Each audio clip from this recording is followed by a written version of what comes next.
Hay una forma particular de descanso que solo aparece cuando ya conoces la historia de memoria. No necesitas seguir nada. Las voces llegan desde un lugar que reconoces antes de entender las palabras, y algo dentro de ti se afloja. Piensa en lo que ocurre cuando dejas puesto un episodio de Bob Esponja mientras el sueño empieza a ganar terreno.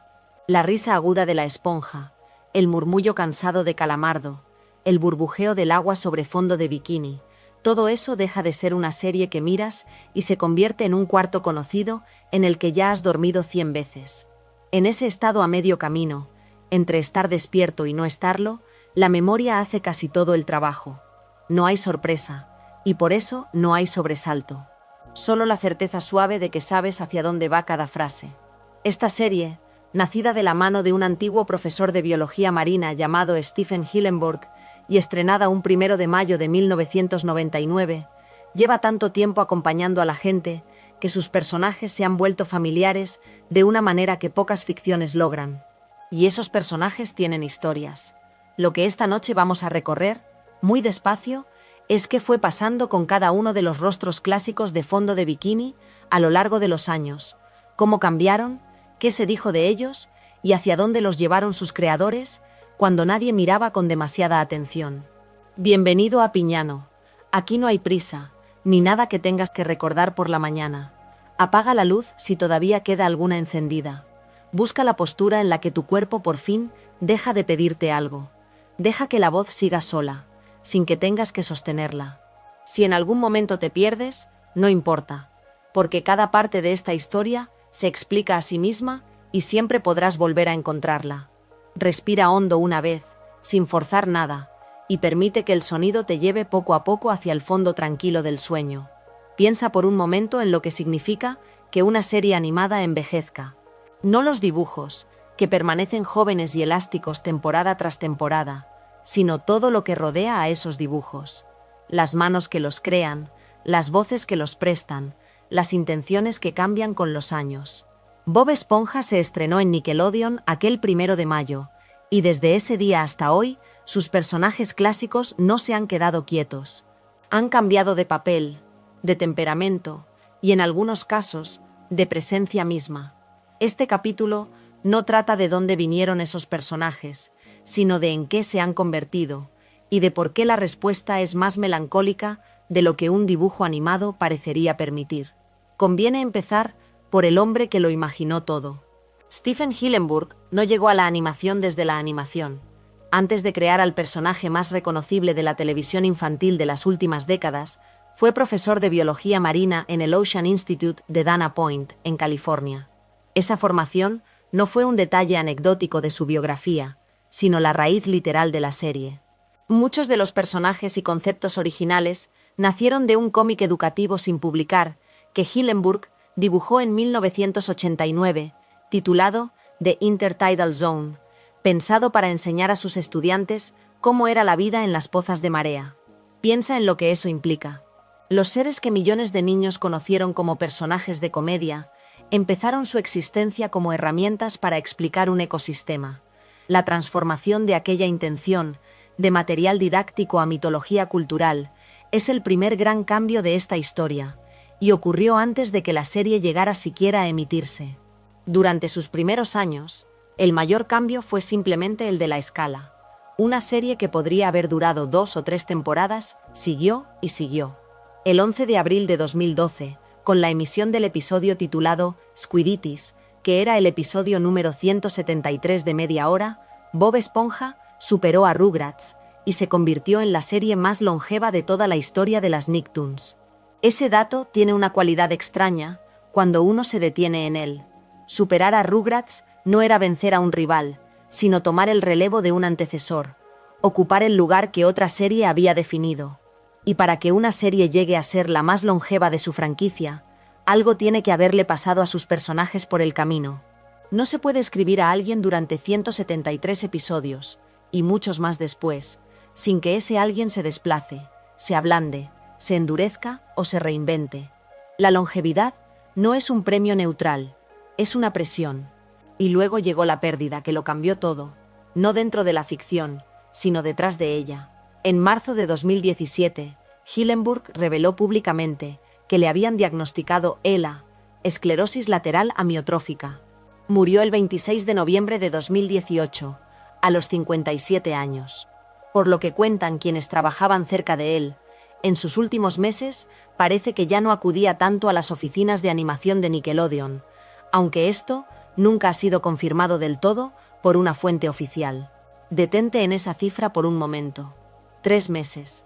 Durante ese breve intervalo, la serie siguió produciéndose en un edificio del que su creador ya se había ausentado físicamente, aunque su influencia seguía impregnando cada decisión. Fue el principio de una etapa nueva, una etapa en la que Bob Esponja tendría que aprender a existir sin la persona que lo había soñado. La temporada 13 fue la primera temporada de Bob Esponja producida sin ninguna participación de Stephen Hillenburg. Aún así, él sigue apareciendo en los créditos, de forma póstuma, como productor ejecutivo. Ese crédito es una de las decisiones más elocuentes que ha tomado la serie, y merece que pensemos en ella.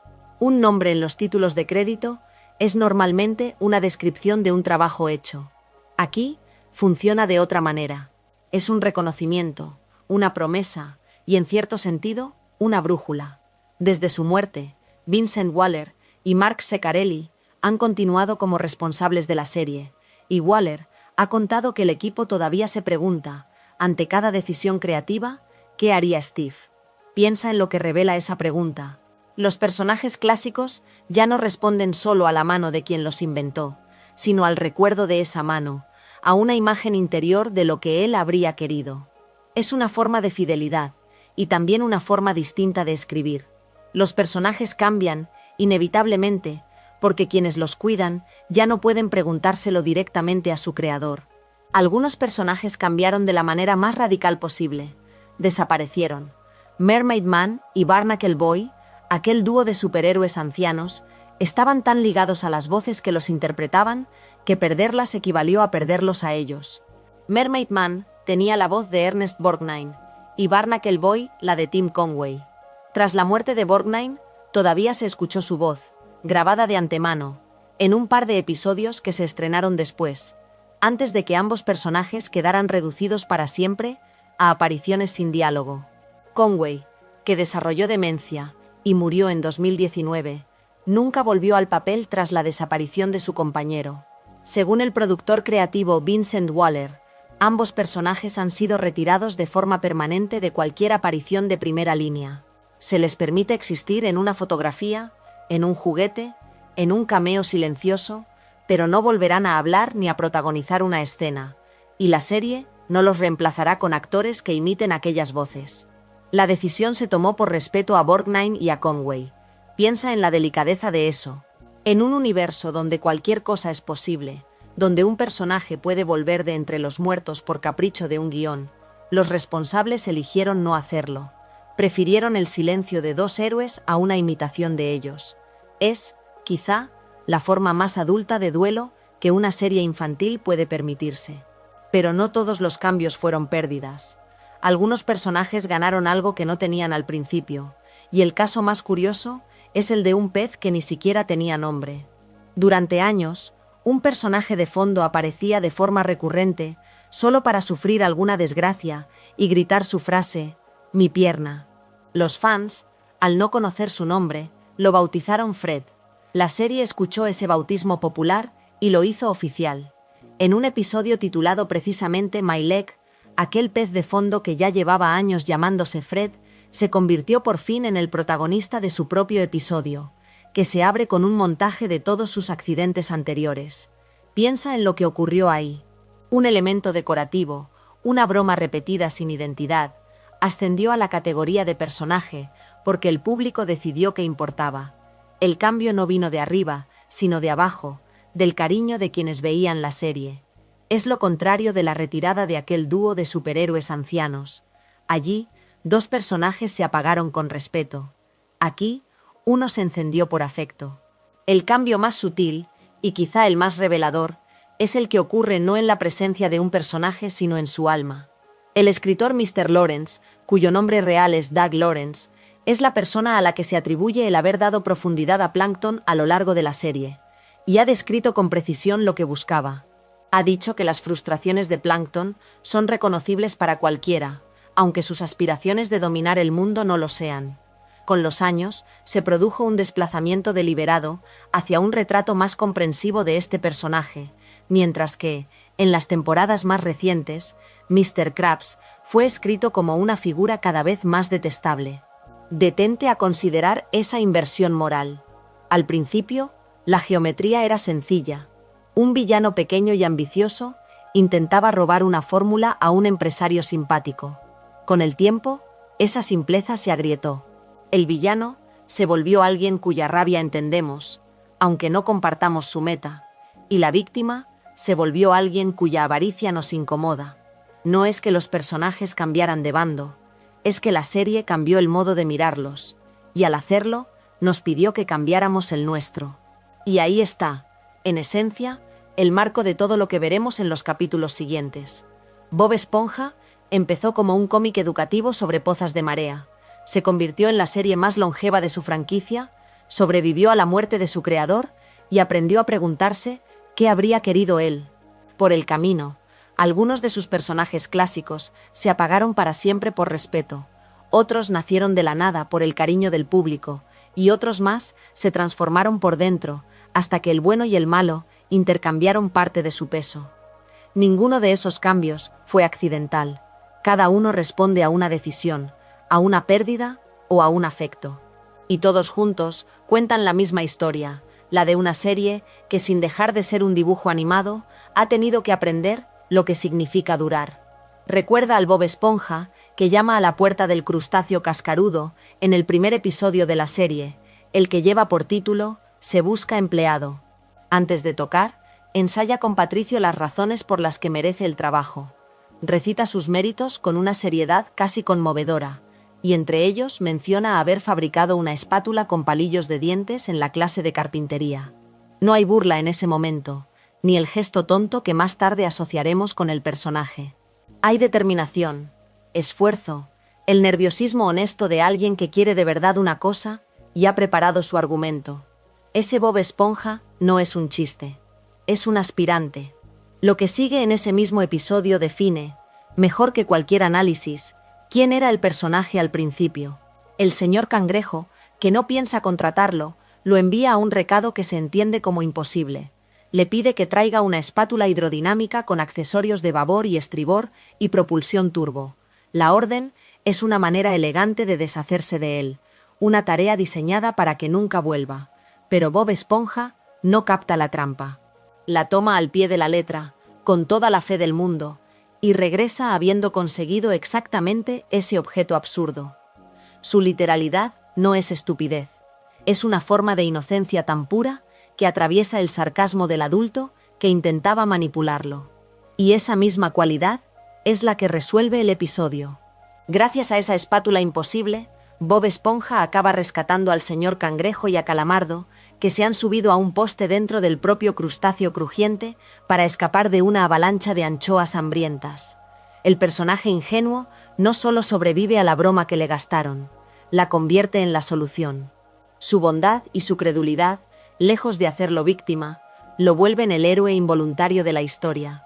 Ese es el núcleo del Bob Esponja de la primera temporada. Un ser dulce, cuya rareza lo hace competente, no ridículo.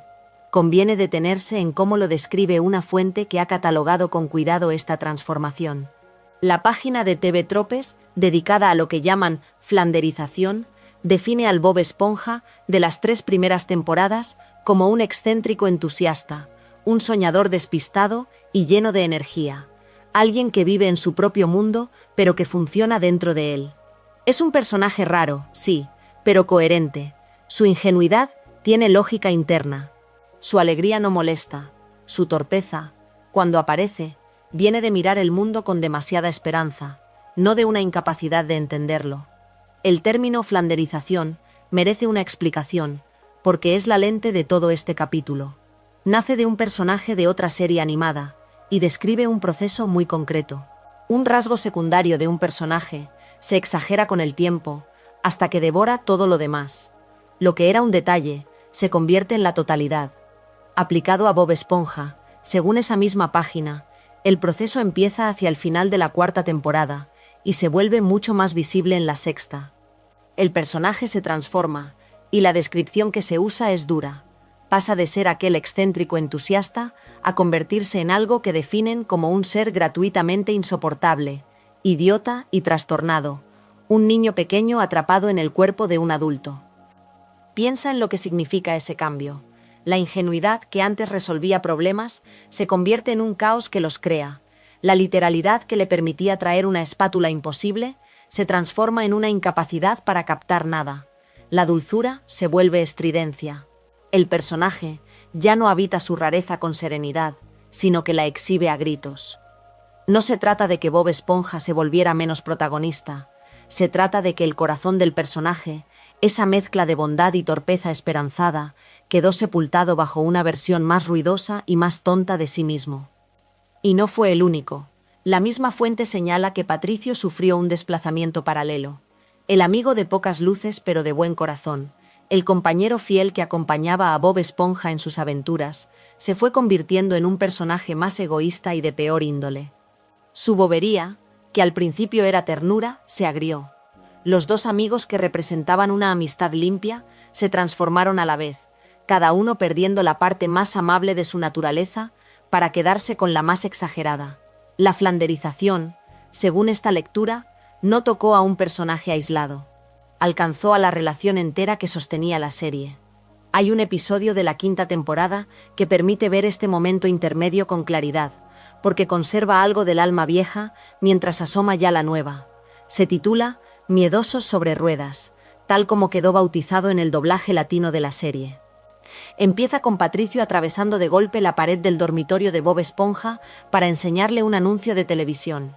Glove World ha inaugurado una nueva montaña rusa, y el anuncio la presenta con un nombre grandilocuente: El puño ardiente del dolor. Fíjate en el gesto de entrada. Patricio no llama, no espera, rompe la pared.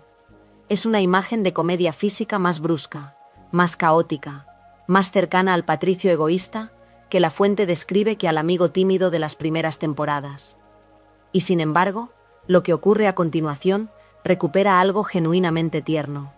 Esa noche, Bob Esponja tiene una pesadilla. Sueña que él y Patricio suben al puño ardiente del dolor y que ambos terminan en sendas tumbas. Despierta gritando, aterrado, diciendo, en efecto, que no quiere subirse a esa atracción. El miedo lo abruma. Es un miedo infantil, desproporcionado, pero real, y por un instante volvemos a ver la vulnerabilidad del personaje antes que su ridiculez. Lo que hace memorable a ese episodio es lo que se revela a la mañana siguiente. Patricio confiesa que tuvo exactamente la misma pesadilla, a exactamente la misma hora. Los dos amigos soñaron lo mismo, el mismo terror, la misma imagen de las tumbas, en el mismo instante de la noche. Y aquí llega el detalle que lo dice todo sobre ellos. Deciden no contárselo el uno al otro. Acuerdan callar su miedo compartido y van a Glove World. De todos modos. Hay orgullo en ese silencio, y también hay una forma torcida de valentía. Prefieren enfrentarse juntos a lo que temen antes que admitir que lo temen. Es una escena que todavía cree en la amistad de los dos personajes, aunque la envuelva ya en un tono más nervioso y más frenético que el de las primeras temporadas. Para entender por qué la serie cambió, hay que salir del mar y mirar hacia la producción real. Su creador, Stephen Hillenburg, había concebido la película estrenada en el año 2004 como el final de la historia. Para él, The SpongeBob SquarePants Movie era el cierre, el punto final del relato que había imaginado. Pero Nickelodeon decidió que la serie continuara. Ante esa decisión, Hillenburg dejó su puesto de responsable creativo, y Paul Tibbitt asumió la dirección a partir de la cuarta temporada. Recuerda ahora la otra fecha. La flanderización, según la fuente, empieza hacia el final de esa misma cuarta temporada. Los dos hechos coinciden, y esa coincidencia es el terreno donde vive el debate de los seguidores. Porque de ahí nace la discusión que ha acompañado a la serie durante años. Muchos aficionados sitúan el cambio de personalidad justo en ese relevo, y ven en la salida del creador la causa de que el personaje dulce e ingenuo se convirtiera en la versión más tonta y caótica que describen las fuentes. Otros defienden que una serie que dura tanto tiempo tiene derecho a evolucionar y que exagerar a sus personajes es a veces la única forma de mantenerlos vivos. No hay una respuesta limpia, solo están los hechos. Un primer episodio en el que la ingenuidad salva el día, una montaña rusa en la que el miedo aún es tierno, una descripción posterior mucho más severa, y un creador que se apartó justo cuando la transformación comenzó. Antes de que Patrick Estrella existiera, antes incluso de que tuviera nombre, hubo otra estrella de mar. Cuando Stephen Hillenburg enseñaba en el Ocean Institute, dibujó para su libro ilustrado educativo, The Intertidal Zone, un personaje mucho más fiel a la biología real. Aquella estrella tenía un aspecto muy distinto al que el mundo aprendería a querer más tarde. Poseía un punto ocular en cada uno de sus brazos y una gran boca central, los rasgos de un animal verdadero de la zona entre mareas, no los de un compañero de sofá. Piensa en lo que eso significa. El Patrick que conocemos no nació completo. Nació de un dibujo científico, de un maestro que quería explicar el océano, y solo con el tiempo perdió esos ojos repartidos y esa boca hambrienta para convertirse en la forma rosada, sencilla y familiar que hoy reconocemos sin esfuerzo. Y la personalidad tampoco llegó de golpe. Según el libro de Tracy Miller Zarnecke, SpongeBob SquarePants, The Art of an Undersea World, una de las primeras versiones de Patrick era la de un personaje muy enfadado por ser rosado. Detente un momento en esa idea, porque es reveladora. El Patrick original no era plácido ni bobalicón. Estaba molesto consigo mismo, resentido con su propio color, cargado de una irritación que habría hecho de él una figura completamente diferente. Los guionistas descartaron esa dirección antes de fijar la caracterización definitiva, la del amigo entrañable y de pocas luces que terminó siendo su esencia. Aquel primer Patrick enfadado es una puerta que nunca se abrió, un camino que la serie decidió no tomar. La voz siguió un proceso igual de deliberado. Bill Fagerbakke ha puesto la voz a Patrick desde el estreno de la serie, en 1999, y sigue haciéndolo. Para ayudarle a encontrar el tono, Hillenburg le mostró una parte de la interpretación de Tom Kenny como Bob Esponja, de modo que Fagerbakke pudiera hallar un contrapunto vocal. Esa es una decisión de dirección muy precisa. No se trataba solo de que Patrick sonara tonto, sino de que sonara distinto de su mejor amigo, de que su voz existiera en relación con la del otro. La lentitud grave de Patrick tiene sentido precisamente porque contrasta con la agudeza brillante de Bob Esponja. Uno se definió contra el otro desde el primer día, y esa relación de opuestos quedó grabada en el sonido mismo de los personajes. Con esos cimientos, la serie empezó a preguntarse qué podía hacer con él. En Big Pink Loser, episodio de la segunda temporada estrenado en el año 2001, Patrick observa la pared de trofeos de empleado del mes de Bob Esponja y siente celos. Quiere uno para sí, así que acepta un trabajo en el crustáceo cascarudo y fracasa en él una y otra vez, incapaz de dominar las tareas más básicas. La trama parece encaminada a la humillación, pero da un giro característico. Al final, Patrick gana un premio por hacer absolutamente nada durante más tiempo que ningún otro. Es una broma, sí, pero también es una definición del personaje. Su grandeza no está en el esfuerzo ni en la competencia.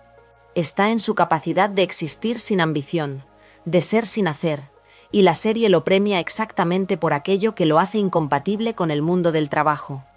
Ese mismo instinto aparece en Mermaid Man and Barnacle Boy 3, de la segunda temporada. Sirena y Estrella se marchan de vacaciones y dejan a Bob Esponja y a Patrick al cuidado de la cueva Sirena, la Mermalair, con órdenes estrictas de no tocar nada. Ya sabes cómo funciona esa clase de órdenes. Mientras están solos, los dos descubren a Man Ray, uno de los enemigos más temibles de Sirena, encerrado allí dentro. Vídeos recientes de este canal se han acercado a esta cueva y a sus villanos desde otros ángulos, pero para lo que aquí nos interesa el episodio, importa por una razón concreta. Patrick, dejado a solas con una responsabilidad, es una máquina de consecuencias. No es malicioso.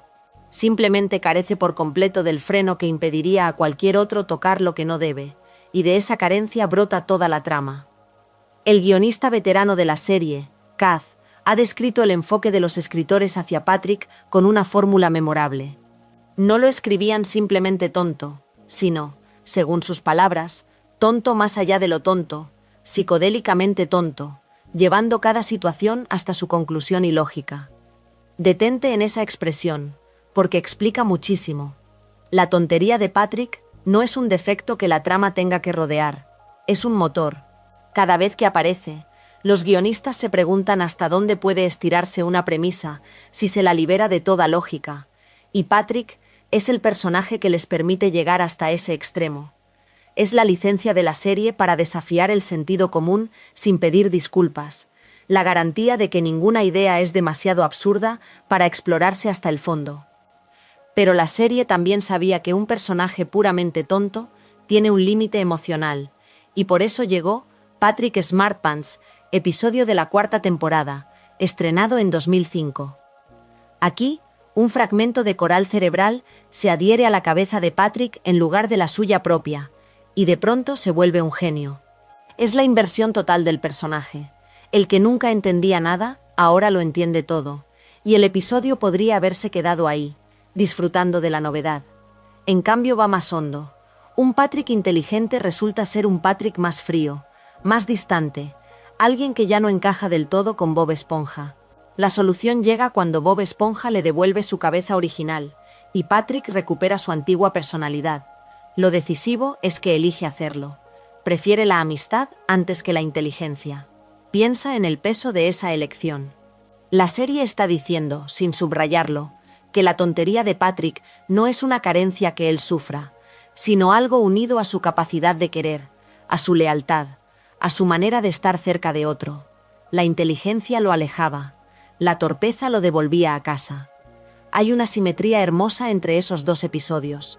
En Big Pink Loser, Patrick persigue un logro, un trofeo, un signo externo de valía, y solo triunfa cuando el premio reconoce que su don es no hacer nada. En Patrick Smartpants se le concede algo aún mayor, la inteligencia misma, y la rechaza para volver a ser quien era. Los dos relatos apuntan en la misma dirección. Aquello que el mundo mediría como fracaso, la falta de ambición, la falta de ingenio, es en Patrick precisamente lo que lo hace completo. La serie, capítulo tras capítulo, defiende al personaje contra la idea de que debería ser otra cosa. Ese recorrido, de dibujo científico en un libro educativo a compañero secundario, y de compañero secundario a un personaje capaz de sostener sus propias tramas de identidad y de elección, explica por qué llegó lo que llegó después. El 10 de agosto de 2020, Nickelodeon dio luz verde de manera oficial a The Patrick Star Show como spin-off de Bob Esponja, con un pedido inicial de 13 episodios. La estrella de mar, que empezó enfadada por ser rosada, que fue diseñada para explicar la zona entre mareas, tendría ahora un programa con su nombre en el título. El estreno ocurrió el 9 de julio de 2021, en Nickelodeon, y la confianza en el proyecto quedó clara enseguida, porque el pedido de la primera temporada se amplió más tarde de 13 a 26 episodios. Considera lo que hizo falta para llegar hasta ahí. Un maestro que dibujaba estrellas de mar realistas, una personalidad enfadada que se descartó a favor de una dulzura torpe, una voz elegida como contrapunto de otra, una filosofía de guión que celebraba lo psicodélicamente tonto y lo empujaba hasta su conclusión ilógica. Y entre todo eso, episodios que se atrevían a preguntar ¿qué perdería Patrick si dejara de ser Patrick? Y respondían que lo perdería casi todo. El personaje que parecía existir para no hacer nada resultó tener suficiente dentro como para llevar un programa entero sobre sus hombros anchos y rosados. Hay una idea sencilla en el corazón de Calamardo Tentáculos que la serie tardó 2 temporadas en descubrir del todo, y es que un personaje amargado se vuelve interesante en el momento exacto en que su amargura le cuesta algo. Al principio, Calamardo funciona sobre todo como contraste. Es el vecino irritado, el compañero de trabajo que desprecia a Bob Esponja, la voz seca que existe para que el entusiasmo del protagonista tenga contra qué chocar. Pero el guión empieza a hacerle preguntas más difíciles, empieza a ponerlo en situaciones donde su desdén no queda impune, donde tiene que mirar de frente lo que significa tratar a alguien como Bob Esponja de la manera en que lo trata. Y de esas situaciones nace algo que un secundario puro casi nunca consigue, que es un episodio construido enteramente alrededor de su interior. El primer gran ejemplo de esa presión llega en un episodio de la segunda temporada, titulado en inglés Dying for Pie. La premisa parte directamente del carácter de Calamardo. El señor Cangrejo instituye un llamado Día de la Hermandad de los Empleados, un ejercicio de convivencia pensado específicamente porque la actitud de Calamardo hacia Bob Esponja se ha vuelto un problema. Piensa un momento en lo que eso implica. El jefe organiza una jornada entera de reconciliación forzada por culpa de la frialdad de un solo empleado. La animosidad de Calamardo ya no es un rasgo decorativo, se ha convertido en un acontecimiento que mueve la trama y obliga a los demás a reaccionar. El episodio deja clara esa frialdad desde el intercambio de regalos.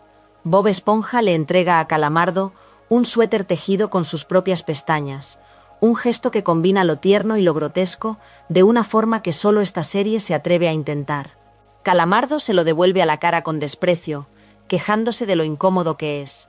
Ahí está el retrato completo del personaje en una sola acción. Alguien le ofrece algo hecho literalmente de sí mismo, y él lo rechaza sin un segundo de duda. Para cumplir con su parte del trato, Calamardo busca el atajo.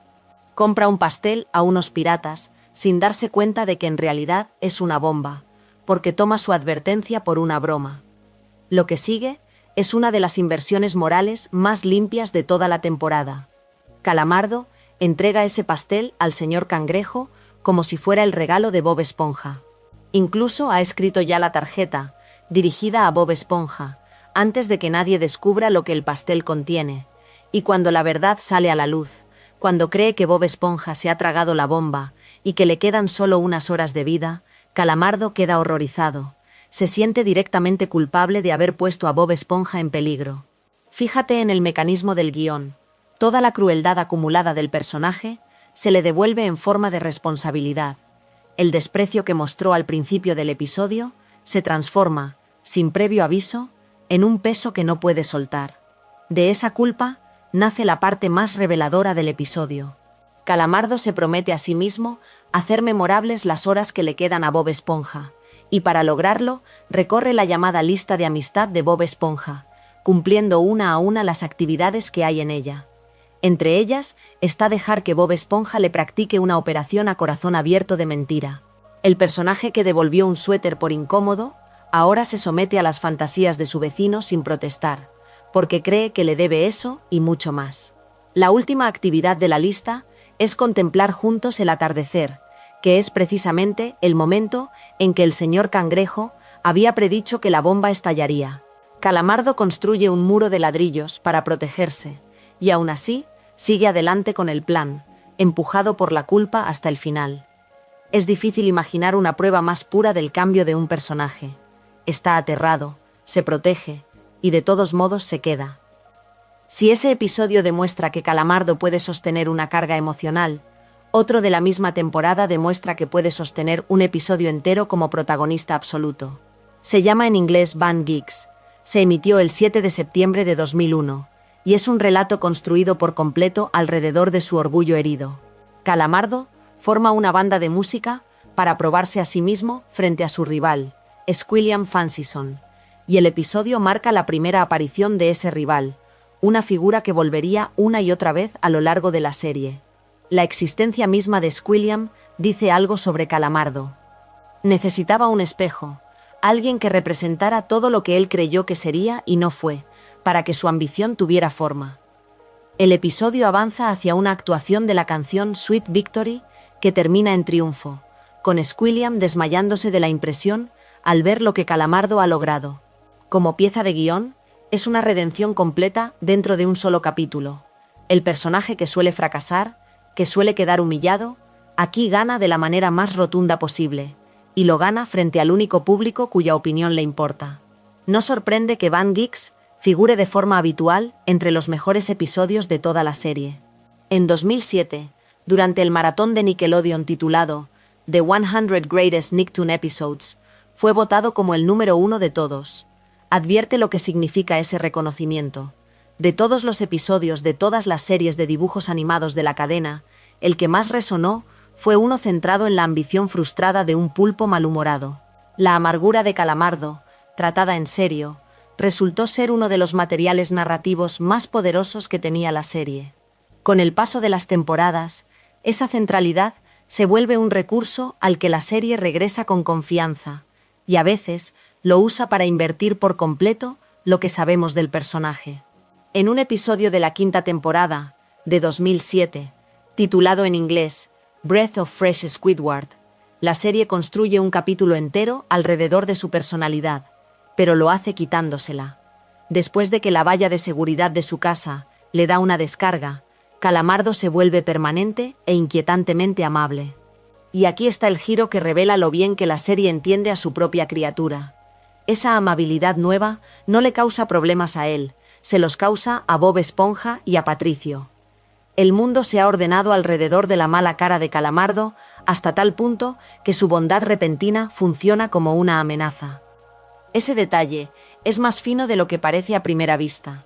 La serie ha decidido que un Calamardo amable resulta perturbador, no reconfortante, y que su desaparición como fuente de fricción desestabiliza a todos los demás. Su amargura, que empezó siendo un simple contraste para el optimismo del protagonista, se ha convertido en una pieza estructural, sin la cual el equilibrio del vecindario se rompe.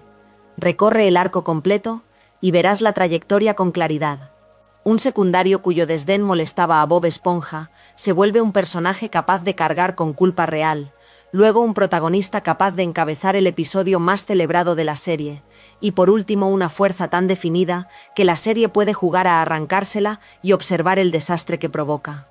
Calamardo dejó de ser el obstáculo de la historia de otro para volverse, en episodios enteros, el centro de la suya.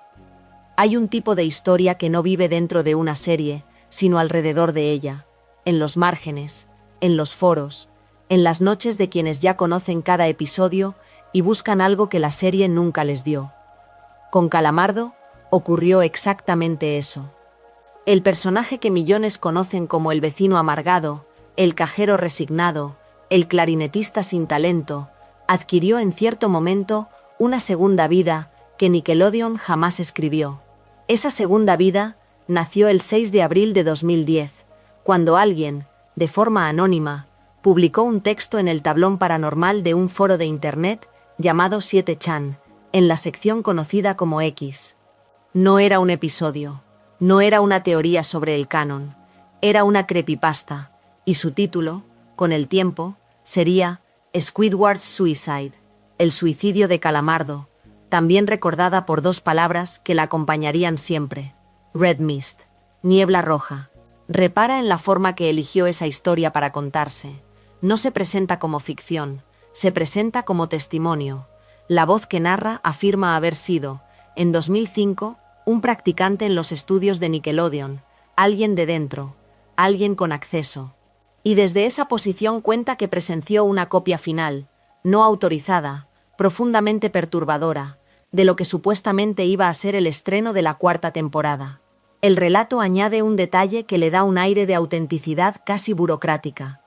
El episodio venía disfrazado con un título de trabajo inofensivo, Fear of a Krabby Patty, miedo a una cangreburger, hasta que, según la historia, la tarjeta de título cambiaba sola y aparecía en su lugar aquel otro nombre. Ese pequeño giro, el disfraz que cae, es lo que convierte una anécdota de oficina en una pesadilla. La mentira administrativa que oculta algo que no debía existir.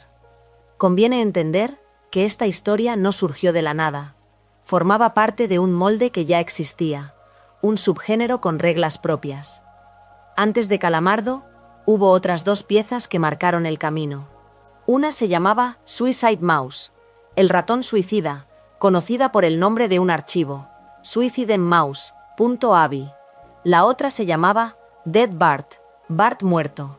Ambas contaban la misma clase de leyenda. Un episodio perdido, jamás emitido, de una caricatura querida, que contenía algo horrible. Un dibujo animado que nunca debió verse. Ese era el formato, y ese formato ya estaba probado cuando llegó Calamardo. La historia del suicidio de Calamardo no inventó el género, lo heredó. Tomó una estructura que funcionaba y le puso encima al personaje azul de fondo de bikini. Y aquí llega el detalle que más desarma la solemnidad de todo el asunto. El 8 de febrero de 2013, casi 3 años después de aquella publicación anónima, un usuario de Reddit, que se hacía llamar Suicide Squidward, reclamó la autoría del texto original. Lo hizo en una sección del foro dedicada a las confesiones personales, y su explicación fue sorprendentemente sencilla. Dijo, en esencia, que lo había escrito por capricho, en un impulso, después de leer aquellas 2 creepypastas anteriores, la del ratón y la de Bart. No una obsesión de años. No una experiencia real deformada por el miedo. Un rato de escritura movido por otras historias que le habían gustado. Considera lo que eso significa. La leyenda que asustó a tanta gente, que se contaba como si viniera de dentro de los estudios, había nacido de un lector que quiso probar el mismo truco que lo había impresionado a él. Lo que ocurrió entre la publicación y la confesión es la parte que de verdad importa para entender este fenómeno, porque explica cómo un texto de foro se convirtió en algo que casi todo el mundo había oído nombrar. El motor fue el vídeo. El 21 de junio de 2011, un canal de YouTube dedicado a leer creepypastas en voz alta, Mr. Creepypasta, subió una lectura de la historia. Esa lectura, para entonces, ya acumulaba una cifra de visitas enorme. Deja que ese número se asiente. Casi 1 millón de personas escucharon el relato narrado, no leído en un foro perdido, sino contado con voz, con ritmo, con la intimidad de unos auriculares. La historia dejó de pertenecer a quien la buscaba y empezó a llegar a quien simplemente la encontraba. Y luego vino la imagen. El 11 de septiembre de 2012, un canal llamado Cooler 2000 publicó una adaptación animada de la creepypasta. Ese vídeo llegó a acumular, según se cuenta, una cantidad enorme de visitas. Piensa en el salto que representa. Primero fue texto, palabras que cada lector convertía en imágenes dentro de su propia cabeza. Después fue voz, alguien más poniendo el tono. Y finalmente fue animación, una versión visible, fija, que ya no dependía de la imaginación de nadie. Con cada paso, la historia se volvía más concreta y más difícil de olvidar. El rumor había adquirido cara, y esa cara era una versión de Calamardo que Nickelodeon nunca dibujó, pero que millones de personas ya asociaban con él. Aquí es donde este capítulo se separa de todo lo que suele contarse sobre Bob Esponja, porque lo interesante no es lo que la serie hizo, sino lo que el público hizo con ella. Un personaje canónico es propiedad de sus autores, pero la percepción de ese personaje, lo que la gente siente al verlo, lo que le viene a la mente, eso es un territorio compartido, y a veces ni siquiera lo controlan quienes lo crearon. Durante años, una parte del público no podía mirar a Calamardo sin que, en algún rincón de la memoria, apareciera aquella otra versión, la de la niebla roja, la del falso episodio perdido. Un rumor de Internet había modificado la lectura de un personaje sin cambiar una sola línea de su historia oficial. Esa es la clase de poder que rara vez reconocemos en las leyendas de foro. No reescriben el canon, reescriben la mirada. Y entonces sucedió algo que cierra el círculo de una manera casi imposible de creer. La propia Nickelodeon reconoció la existencia de esa leyenda dentro de su canon oficial. En un episodio real, SpongeBob in Random Land, emitido el 21 de septiembre de 2019, hay una escena en la que Calamardo se encuentra ante una pared llena de puertas que dan a realidades alternas. Abre una de ellas, y al otro lado, por un instante, ve a una versión de sí mismo que coincide con el diseño de la niebla roja, aquel rostro de la creepypasta. Reacciona con miedo y cierra la puerta de golpe. Detente en la ironía de esa imagen. El personaje se asoma a la leyenda que se construyó a sus espaldas, la mira a los ojos y la rechaza.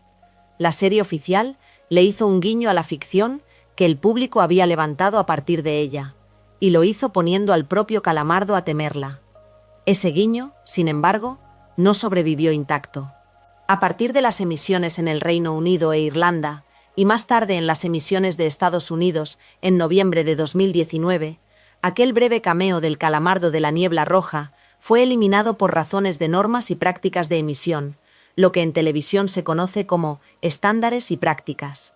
En su lugar, pusieron otra cosa, una pequeña animación de un calamardo bebé. Piensa en la secuencia completa de lo que acabas de escuchar. Un texto anónimo en un foro engendra una imagen de terror. Esa imagen se vuelve tan reconocible que la serie oficial la homenajea.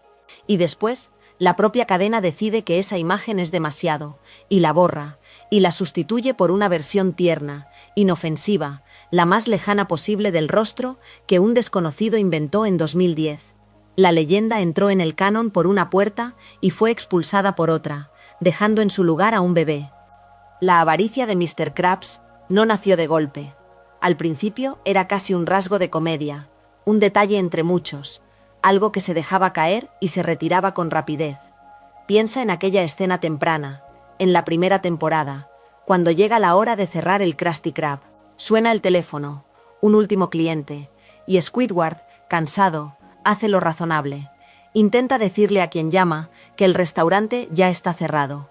Y entonces aparece Mr. Krabs, surge de la nada, le arranca el teléfono de las manos y atiende la llamada él mismo. No quiere perder la venta. Es un gesto pequeño, casi mecánico, pero contiene ya todo lo que el personaje llegaría a ser. Un hombre para quien una sola moneda que se escapa es una herida. Lo interesante es cómo ese rasgo, con los años, dejó de ser un detalle y se convirtió en el centro de gravedad del personaje. Al comienzo, la avaricia servía para un chiste, y luego el episodio seguía adelante. Con el tiempo, se volvió lo primero que se sabía de él, la explicación de casi cada decisión que tomaba. La venta perdida de aquella noche de cierre es la semilla. Todo lo demás es esa misma semilla crecida, endurecida, repetida hasta volverse ley. Y aquí conviene detenerse en algo curioso, porque la historia de Mr. Krabs no es solo la historia de su dinero, también es la historia de una familia que el programa mostró a medias y luego, casi en silencio, dejó de mostrar del todo. Hay dos mujeres en la vida de Eugene Krabs.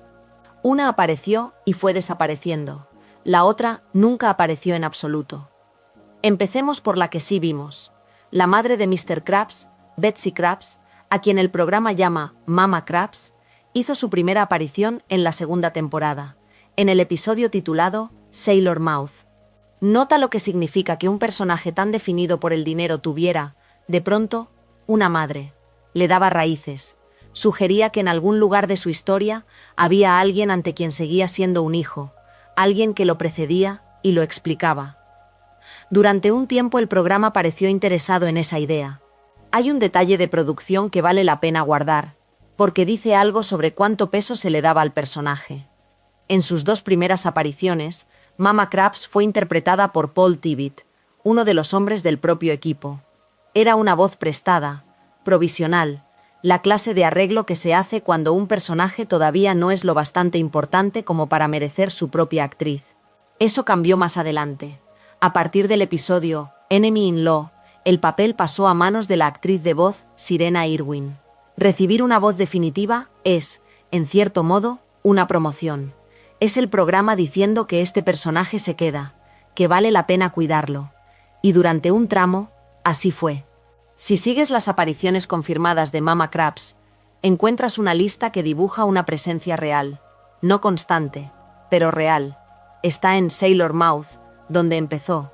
Está en Midlife Crustacean, en Enemy in Law, en Friend or Foe. Reaparece en Spongicus, en Ancestors, en King Krabs, en Princess Pearl, en Parents. 9 episodios a lo largo de varios años, suficientes para que un espectador atento la reconociera, para que tuviera una cara, una manera de ser, un lugar en el mundo del programa. Y luego, después de todo eso, solo un cameo breve en el episodio Layman Fortune. Y después, nada. A partir de ahí, Mama Krabs quedó efectivamente ausente del programa. Nadie la mató, nadie la despidió, simplemente dejó de aparecer, y esa clase de desaparición es la más silenciosa de todas. No hay un episodio de despedida, no hay una explicación. Un personaje que tuvo su propia actriz, que acumuló casi una decena de apariciones, se apaga sin ceremonia. Y si te preguntas por qué, la respuesta más honesta es que probablemente el programa ya no sabía qué hacer con ella.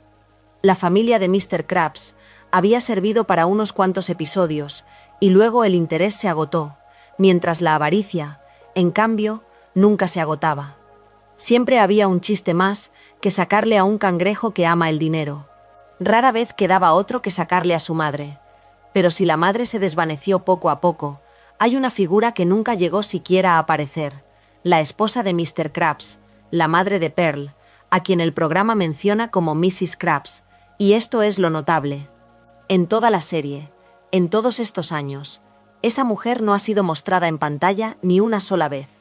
Tenemos a Pearl, su hija, presente desde el principio. Tenemos a Mama Krabs durante un tramo. Pero la mujer que une a padre e hija, la que explicaría de dónde viene Pearl, permanece fuera de cuadro por completo. Y aquí, la historia se vuelve, para mí, genuinamente fascinante, porque su ausencia no es un descuido, es una decisión. Hay un dato que llena parte del vacío. Hay un libro de curiosidades del programa, atribuido a un veterano del equipo de guionistas, que según se cuenta, confirma que Mrs. Krabs es una ballena, la misma especie que su hija Pearl, de modo que la respuesta a la vieja pregunta, ¿cómo puede un cangrejo tener una hija ballena?, existe y está por escrito. La madre es ballena. Pearl salió a ella. Lo que el programa nunca hizo fue mostrarlo.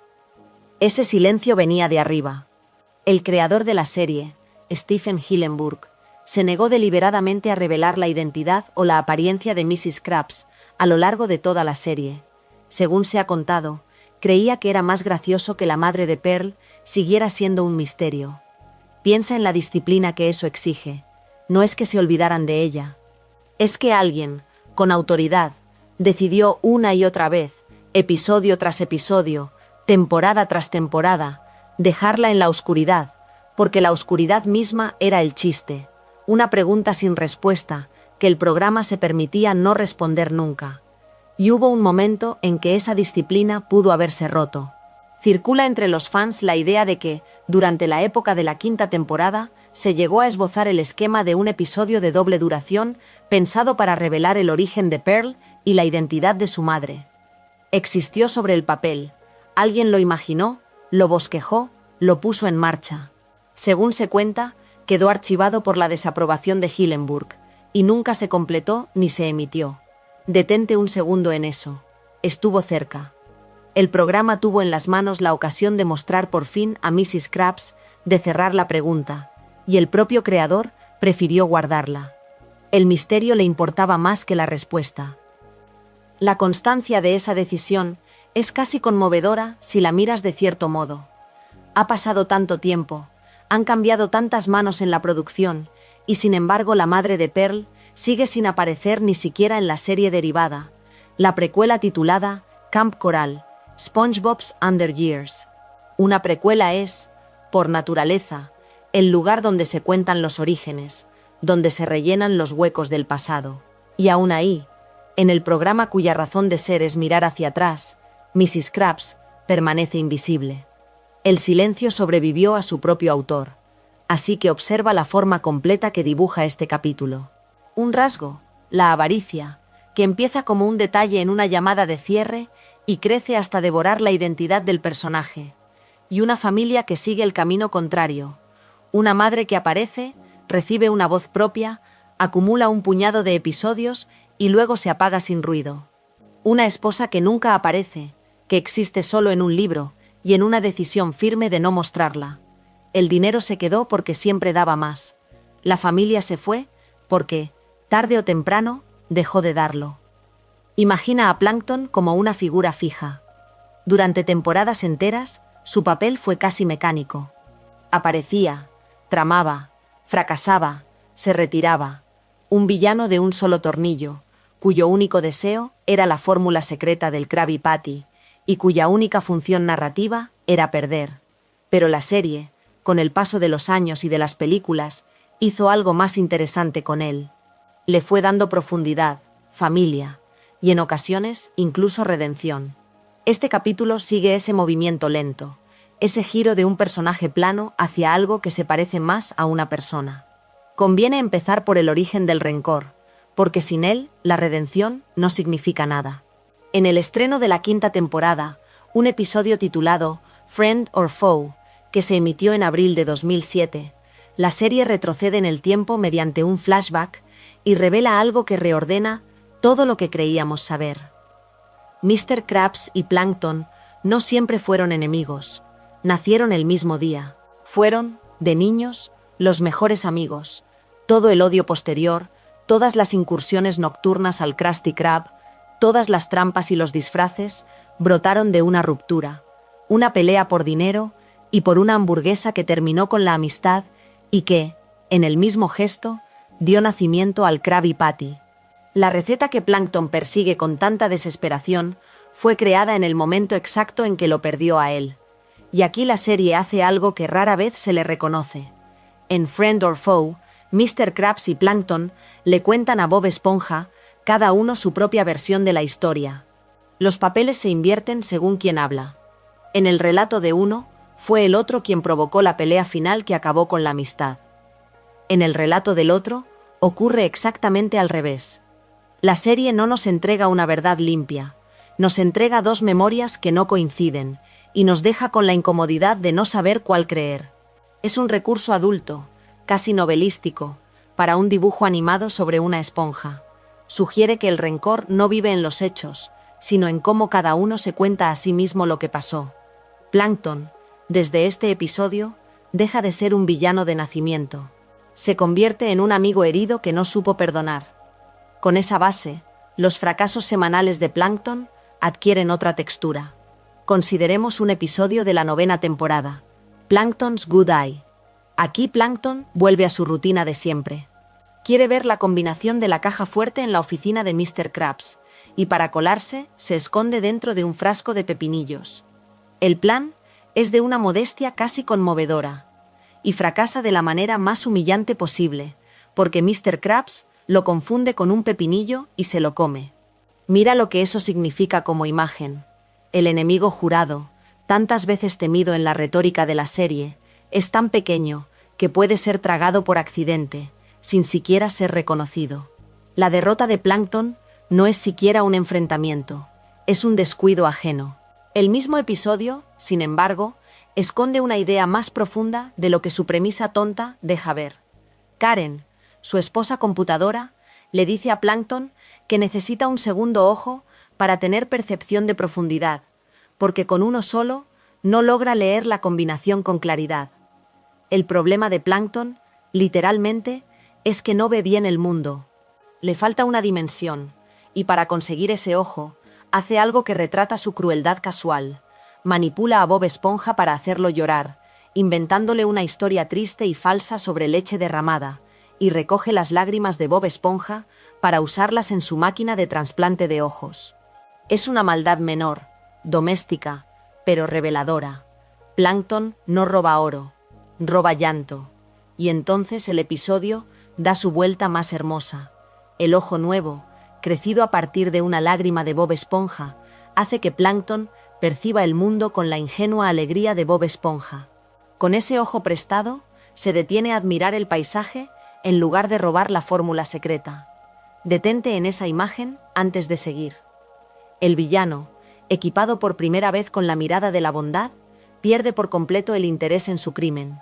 No lo detiene la ley ni la fuerza, lo detiene la belleza. La serie sugiere, casi de pasada, que la maldad de Plankton no es esencial. Es una cuestión de percepción. Ve mal, y por eso hace mal. Dale un solo ojo, capaz de asombro, y se queda quieto mirando el mar.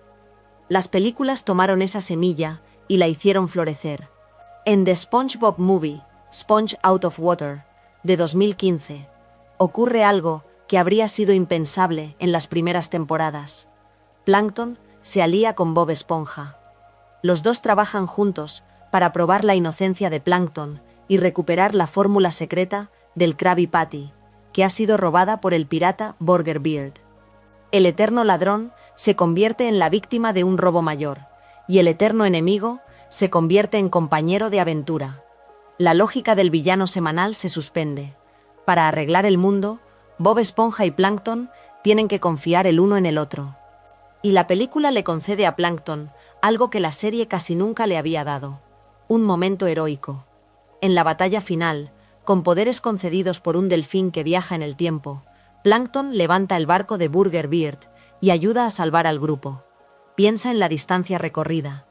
El mismo ser diminuto que en la 9ª temporada fue tragado por error dentro de un frasco de pepinillos, aquí sostiene un barco entero sobre sus fuerzas y decide el destino de todos. La serie no borró su pequeñez, la usó como contraste. Cuanto más insignificante ha parecido durante años, más peso tiene el instante en que, por una vez, es él quien sostiene a los demás. El paso más reciente, y quizás el más revelador, llegó fuera de la televisión. Plankton, The Movie, se estrenó en Netflix el 7 de marzo de 2025. La dirigió Dave Needham, con Mr. Lawrence poniendo la voz de Plankton y Jill Talley la de Karen, las mismas voces que los han acompañado durante años. Y su tema no es la fórmula secreta, es un matrimonio. La película entera gira en torno a la relación de Plankton con su esposa computadora, Karen. El villano por fin tiene un centro emocional, y ese centro no es la codicia, es un vínculo. La trama merece detenerse, porque invierte los papeles con audacia. Karen intenta transformar el Chum Bucket, el fracasado restaurante de Plankton, en un lugar que no sea malvado, en una versión buena de su viejo negocio. Plankton destruye esa transformación. No puede soportar la bondad, ni siquiera cuando su propia esposa se la ofrece. Y como respuesta a esa traición doméstica, Karen se quita uno de sus chips de empatía y construye una fortaleza flotante gigante para conquistar el mundo ella misma. El giro es exquisito. Durante décadas, Plankton fue quien quería dominar Fondo de Bikini. Ahora la aspirante a tirana es su esposa, y él, el eterno villano, se ve obligado a detenerla. Detente en lo que ese argumento implica sobre el personaje. Para frenar a Karen, Plankton tiene que ponerse del lado del bien, no por conversión ni por lágrimas prestadas, sino por amor.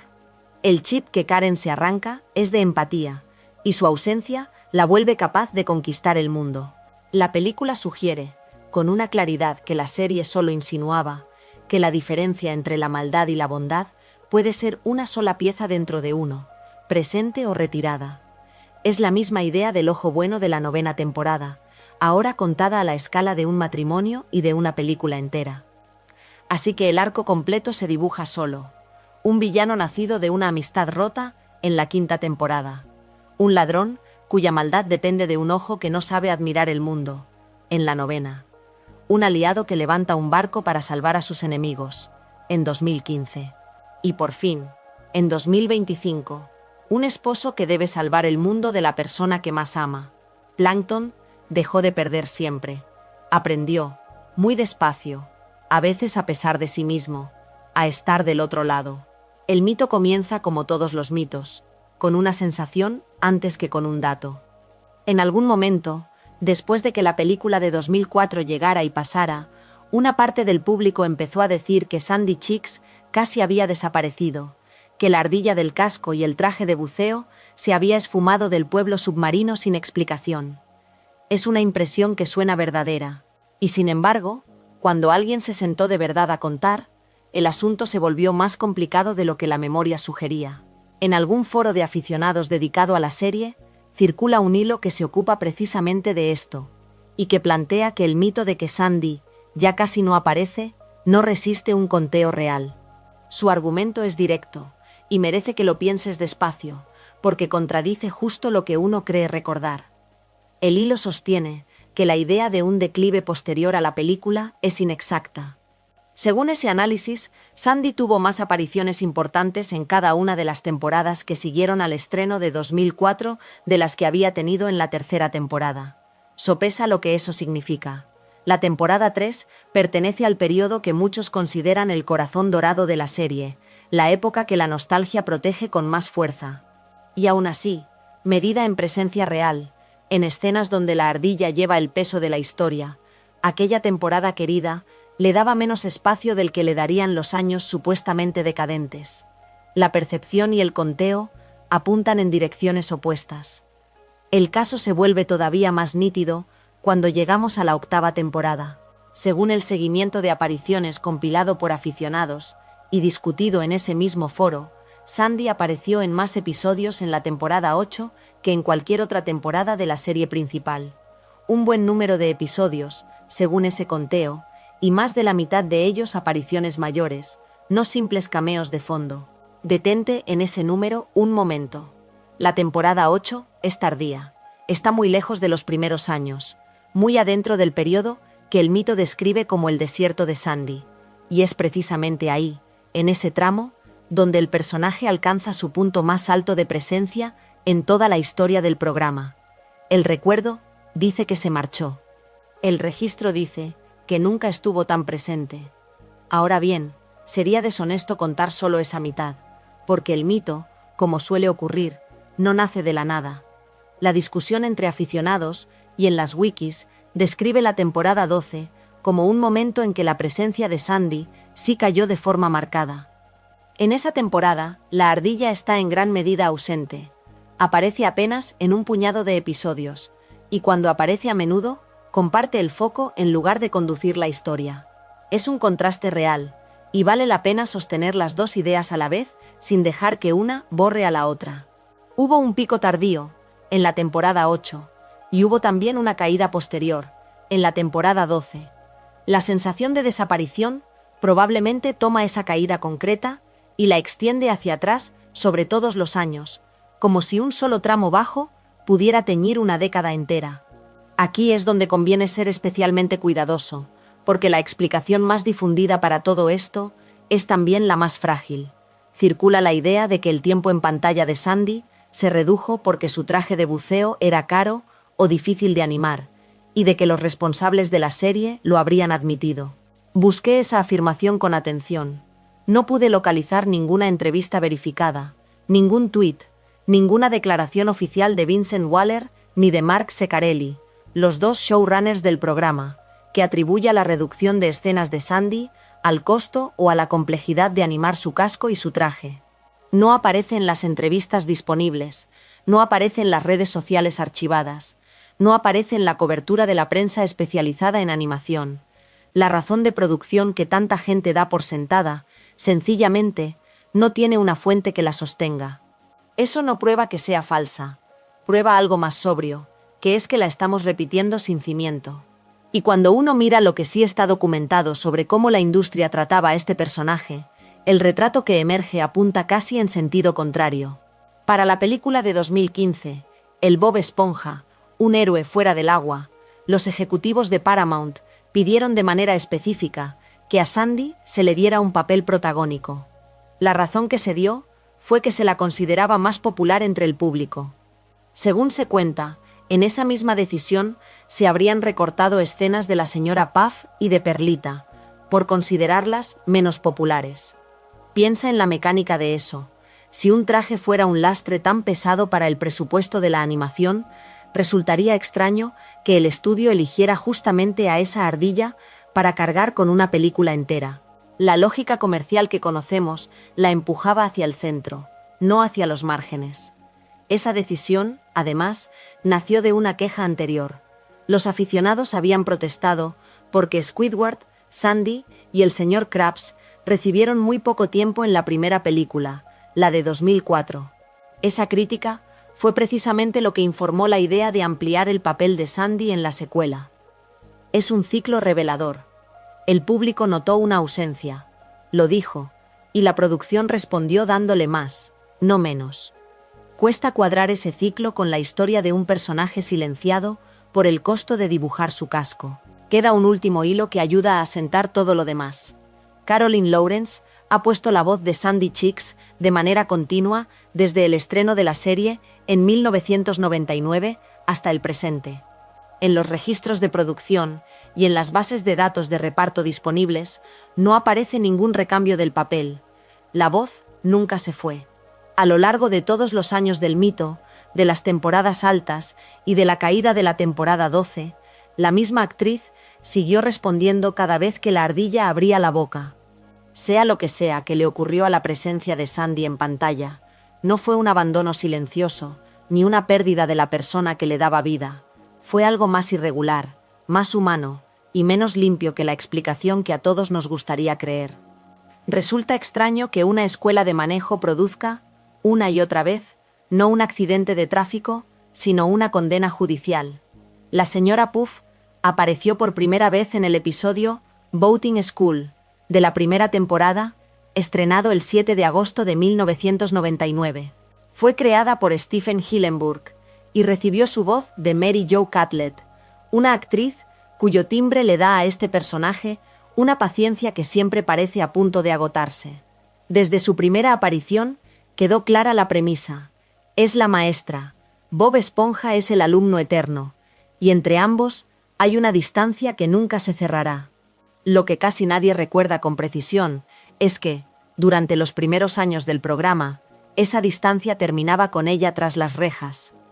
La primera vez ocurre muy pronto, apenas unas semanas después de su debut, en Hall Monitor, emitido el 28 de agosto de aquel mismo año.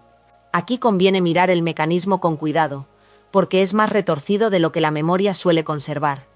Bob Esponja se autoproclama monitor de pasillo, y en el ejercicio de ese cargo inventado, destroza Ciudad Costa Bikini. Cuando llega la policía, la señora Puff dice, en efecto, que él es su responsabilidad, y los agentes toman esa frase, una frase de maestra, casi de madre, y la tratan como una confesión. La arrestan a ella por lo que hizo él. Ese es el chiste original, y es un chiste amargo. El sistema no puede procesar la idea de que el desastre no tenga un culpable adulto, así que castiga a la persona que se atrevió a hacerse cargo. La segunda condena llega en la segunda temporada, en No Free Rides, emitido el 14 de abril de 2001. Otra vez el patrón se repite con variaciones. La señora Puff choca contra un coche de policía y parece robar un bote, y de nuevo termina detenida. Lo revelador de este episodio no es el arresto en sí, sino un pequeño gesto de escritura que muchos pasan por alto. Ella sugiere que Bob Esponja cambie de instructora, que se vaya con la señora Flounder. Es su intento de escapar, de romper el vínculo que la destruye, y él se niega a cambiar de maestra. Advierte lo que eso significa. La víctima recurrente le ofrece a su verdugo una salida, y el verdugo, por pura devoción inocente, la rechaza y la condena a seguir a su lado. El tercer encierro cierra el ciclo temprano en la tercera temporada, en Doing Time, emitido el 21 de enero de 2002. Aquí el guión ya es plenamente consciente de lo que ha construido. La señora Puff es sentenciada por negligencia grave, después de que Bob Esponja arrasa la ciudad durante su examen de manejo y conduce fuera de un puente sin terminar. Pero el episodio da un paso más y la mete de lleno en la cárcel como escenario. Bob Esponja y Patricio intentan sacarla de allí, organizar una fuga, y ese detalle es importante, porque marca el punto máximo del recurso. Ya no es un remate rápido al final de una historia. La prisión se ha vuelto el lugar donde transcurre la trama entera. El programa había tomado una consecuencia y la había convertido en un mundo. Y entonces, tras esos 3 episodios agrupados entre 1999 y 2002, algo sucede. O mejor dicho, algo deja de suceder. El recurso se apaga. Puff no vuelve a ir a la cárcel en pantalla. Uno esperaría que un dispositivo tan productivo, tan fácil de repetir, se convirtiera en un pilar permanente de la serie. En cambio, se retira en silencio, sin despedida, sin un episodio que declare que este chiste ya se contó lo suficiente. Simplemente desaparece. Su siguiente arresto no ocurre hasta Ditching, de la 6ª temporada, emitido el 29 de noviembre de 2008. Han pasado años, y cuando por fin regresa la idea de la señora Puff detenida, regresa transformada, casi irreconocible. Esta vez la arrestan por faltar al deber de jurado, algo que no tiene nada que ver con Bob Esponja ni con sus clases de manejo. Y hay otra diferencia sutil pero decisiva. La detienen, pero no se la muestra confinada en una celda.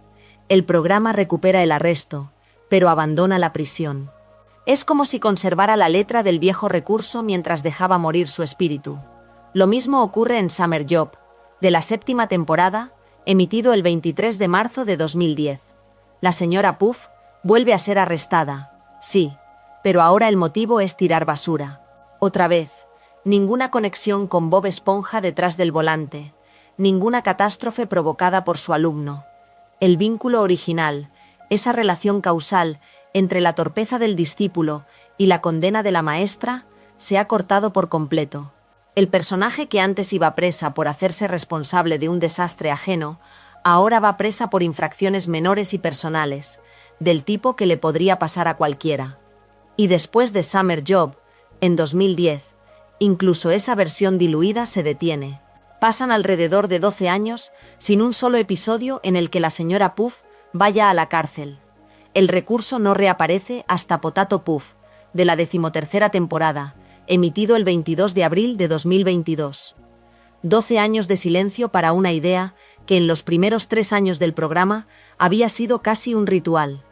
Lo que queda al observar esta línea completa es una forma de evolución que rara vez se comenta. Un programa aprende, con el tiempo, qué tipo de crueldad puede sostener con sus personajes. En sus primeros años, la comedia de Bob Esponja podía permitirse mandar a una figura de autoridad a prisión por los pecados de su alumno, tratarla como daño colateral cómico una y otra vez. Con la madurez de la serie, esa disposición se enfrió. La señora Puff siguió existiendo, siguió siendo la maestra sufrida, pero el programa dejó de castigarla con la cárcel por lo que Bob Esponja hacía. El recurso no fue cancelado con un anuncio. Se fue apagando, como se apagan tantas cosas, sin que nadie lo notara hasta mucho después.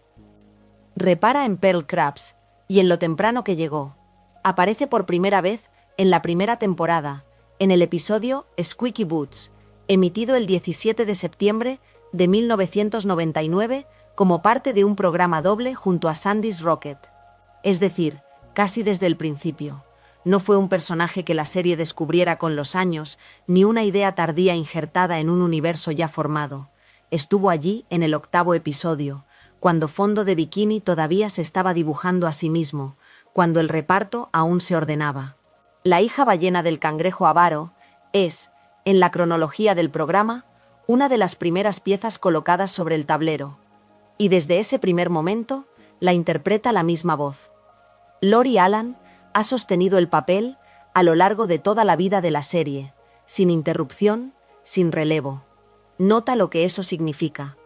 La actriz ha estado disponible, presente, capaz de dar voz a Pearl durante décadas enteras, mientras el guión, poco a poco, dejaba de pedírselo.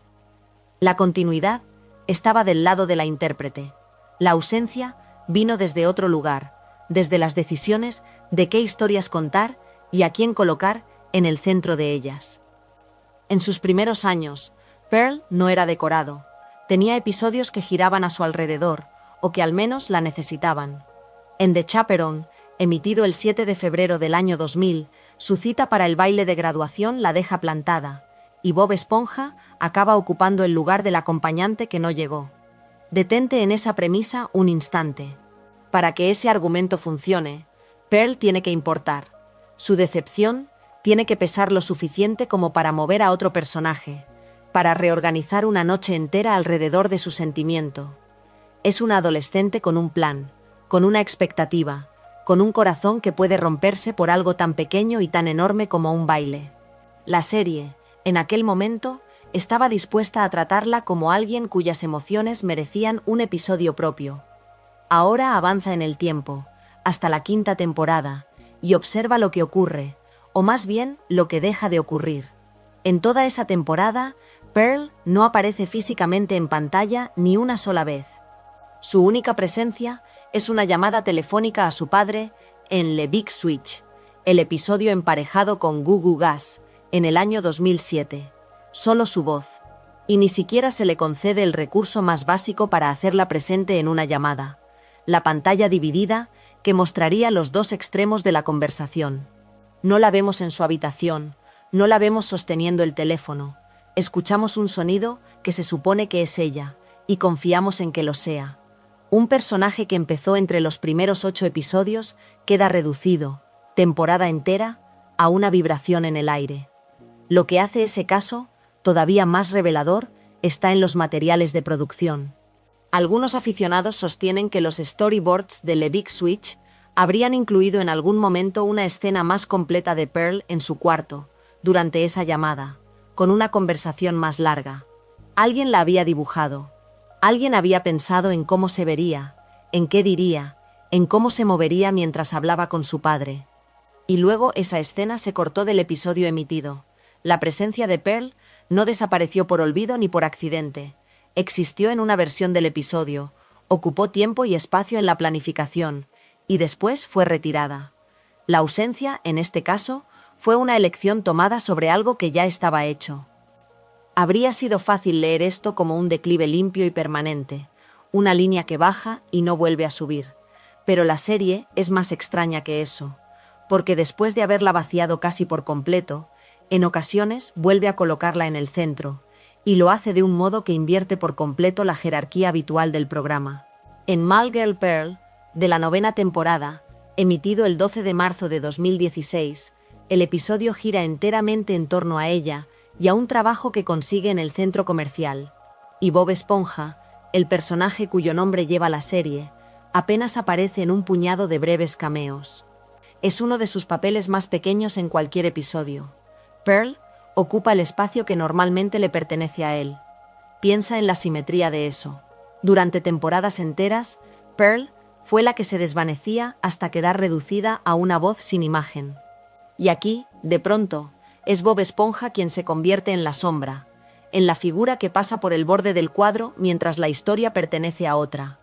La serie parece capaz de hacer con casi cualquiera de sus personajes lo que le hizo a Pearl, de moverlo del centro a los márgenes según lo pida el episodio. Ese mismo patrón vuelve a aparecer en la 11ª temporada. En Whale Watching, emitido el 6 de agosto de 2018, Calamardo es contratado para cuidar de Pearl mientras ella intenta escaparse a una fiesta. Y este episodio se cita, igual que My Girl Pearl, como uno de los que menos tiempo en pantalla conceden a Bob Esponja. 2 episodios centrados en Pearl, separados por un par de temporadas, y en ambos el protagonista nominal de la serie se retira casi por completo para dejarle sitio. Así que la historia de Pearl no es simplemente la de un personaje que aparece mucho y luego desaparece. Es algo más incómodo y más interesante. Es la de una figura que estuvo desde casi el primer momento, sostenida siempre por la misma voz, capaz de mover episodios enteros a su alrededor en los primeros años, y que después la serie aprendió a apagar durante temporadas completas, hasta dejarla en una llamada sin imagen, cuya versión más plena fue dibujada y luego borrada. Y sin embargo, cuando el programa quiere, aún puede encender un episodio entero alrededor de ella y empujar a Bob Esponja hacia el fondo para hacerlo. La adolescente que fue plantada en un baile no fue expulsada del mundo de fondo de bikini, fue guardada, sacada del centro, conservada para las pocas ocasiones en que alguien decidiera volver a mirarla. Hay pérdidas que un programa de dibujos animados no está preparado para nombrar, y sin embargo llegan igual. El 8 de julio de 2012, en el Centro Médico Cedar Sinai de Los Ángeles, murió Ernest Borgnine. Tenía 95 años, y los informes atribuyeron la causa a una insuficiencia renal. Para el mundo del cine era una carrera larga y premiada. Para quienes escuchaban Bob Esponja, era otra cosa más pequeña y más extraña de perder. Era la voz de Mermaid Man, ese anciano superhéroe submarino, retirado y confundido, que gritaba órdenes a un mar que ya no lo necesitaba. Sopesa lo que significa esa continuidad. Borgnine prestó su voz a Mermaid Man desde el debut del personaje en 1999 hasta su muerte en 2012. 13 años, más o menos, sin interrupción. En un medio donde los personajes cambian de voz sin que casi nadie lo note, donde un actor sustituye a otro entre temporadas y la ilusión sigue intacta, Borgnine fue la misma garganta durante toda la vida del personaje. No hubo un antes ni un después de Borgnine dentro del programa, solo estaba él. Y esa clase de constancia crea un vínculo que uno no advierte hasta que se rompe. El personaje había aparecido por primera vez en un episodio de la primera temporada, titulado simplemente Mermaid Man and Barnacle Boy, que se emitió en el verano de 1999. Era el debut de la pareja, el viejo héroe y su compañero eterno, Barnacle Boy, atrapados los dos en un asilo, reducidos a la irrelevancia, reactivados por la adoración infantil de Bob Esponja y Patricio. Desde el principio, entonces, el chiste central de estos personajes fue el envejecimiento, la idea de que los héroes también se cansan, también se olvidan, también se sientan a ver la televisión, mientras el mundo cree que aún patrullan. Había algo tierno y algo melancólico en ellos ya entonces, mucho antes de que la vida real cargara ese chiste con un peso que nadie buscó. Y aquí hay un detalle que conviene decir despacio, porque explica por qué esas dos voces sonaban tan naturales juntas. Barnacle Boy tenía la voz de Tim Conway. Borgnine y Conway no eran desconocidos que se cruzaban por primera vez en un estudio de grabación. Décadas atrás, en los años 60, los dos habían trabajado juntos en una comedia de televisión llamada McHale's Navy. Ya habían compartido pantalla, ya habían aprendido el ritmo del otro, ya habían sido, en cierto sentido, un dúo cómico. Cuando volvieron a encontrarse como aquellos dos héroes submarinos, no estaban inventando una relación. La estaban retomando. La química que uno oye entre esos dos ancianos submarinos venía de una amistad profesional que ya tenía la edad de sus propios oyentes, o más. El chiste de los dos viejos héroes lo interpretaban, de verdad, dos hombres que se conocían desde jóvenes. Cuando Borgnine murió, el programa se encontró ante una pregunta que la mayoría de las series de animación resuelven sin dudar. La respuesta habitual es sencilla. Se busca a otro actor, se le pide que imite el timbre, y la maquinaria sigue. El público rara vez protesta, y a veces ni se da cuenta. Bob Esponja tomó el camino contrario. El equipo de producción decidió no reemplazar a Borgnine, ni con un nuevo actor ni con un imitador. Nadie iba a heredar esa voz, y esa decisión, tomada detrás de las cámaras, sin anuncios grandilocuentes, dice más sobre el respeto de un estudio hacia un colaborador que cualquier discurso. Lo que siguió fue un problema práctico y también delicado. Todavía había episodios grabados antes de su muerte. Todavía había cinta con su voz en ella. 2 episodios llegaron a estrenarse después de la muerte de Borgnine usando esas grabaciones de archivo, esos registros que él había dejado sin saber que serían los últimos.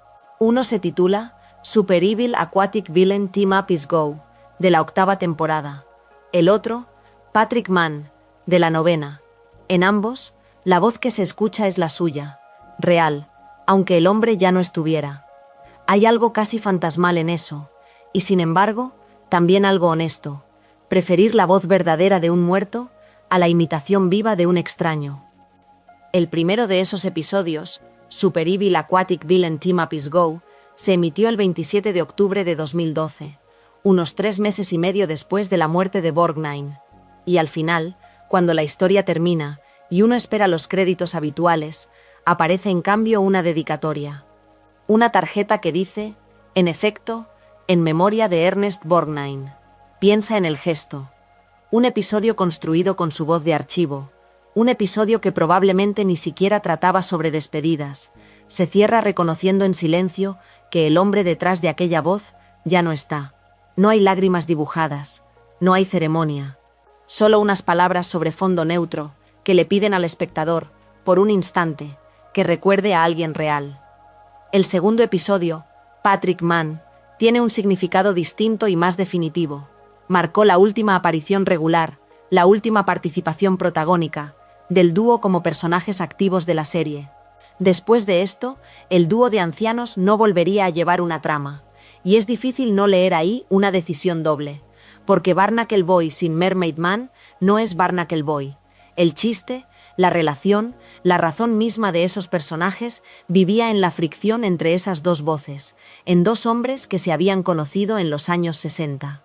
Perder una de las voces era, en la práctica, perder al dúo, y el programa pareció entenderlo.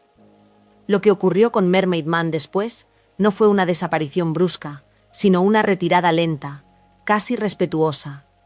En lugar de recastear, en lugar de fingir, el personaje quedó reducido a apariciones que no exigían palabras.